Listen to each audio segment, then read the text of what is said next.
think there's so many lessons.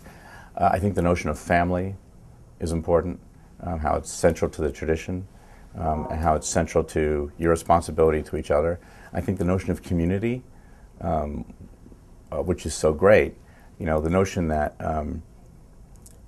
that we have to exist as a community, and our history is borne out about that, that we live in, that we need to support each other, especially in a hostile world, which we're still in many ways, and the value of feeling an obligation not just to yourself but to others.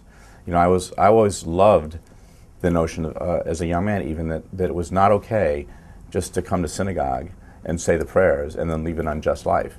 And in fact, it was better to live a just life even if you didn't come to the synagogue all the time. And I thought that was important.